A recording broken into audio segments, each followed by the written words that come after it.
My name is Kobe Ray, and I will be presenting Officiating in Soccer. The presentation will include officiating style, communication, and decision-making with 2 video examples for each. This video is a good example of officiating style. Signal for a throw-in is given while facing the touchline where the throw-in will occur. The arm is raised and extended at a 45-degree angle with the fingers held together. Even though this is an introduction video to refereeing, the posture is still well executed, and it is clearly understood what the call is. Now this is a bad example of officiating style.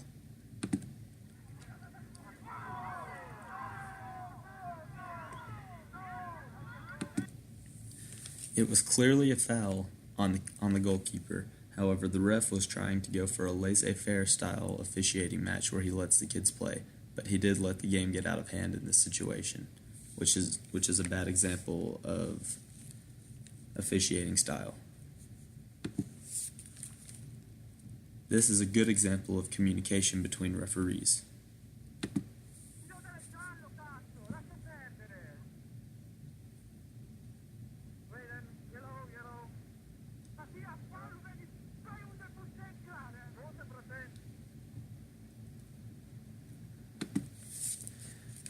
The assistant referee saw something that the center didn't and recognized that it should be a yellow card, so he let the center referee know that it should be a yellow card so that the center referee could then give him a yellow card. That goes with communication between referees and trust between referees. Now this is a bad example of communication between referees.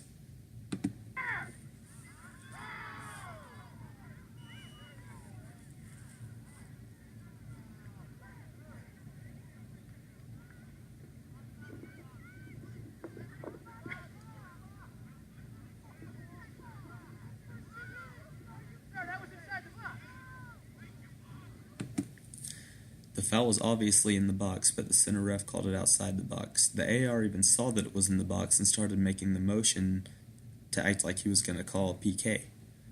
But then the center ref called outside the box and the AR didn't speak up. That's an example of bad communication.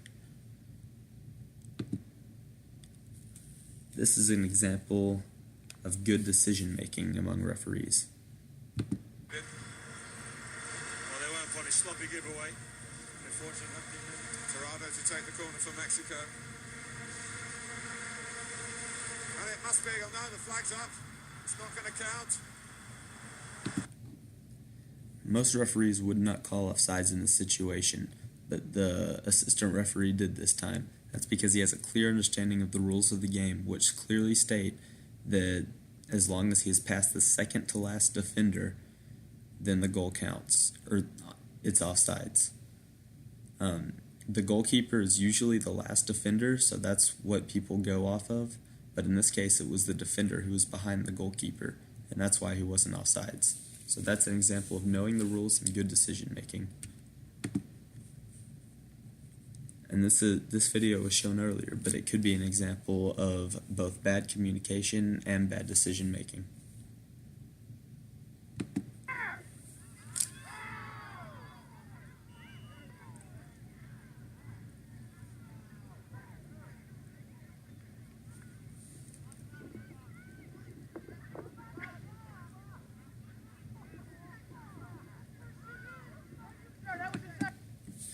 The referee decided to call the foul outside of the box even though it was clearly in the box.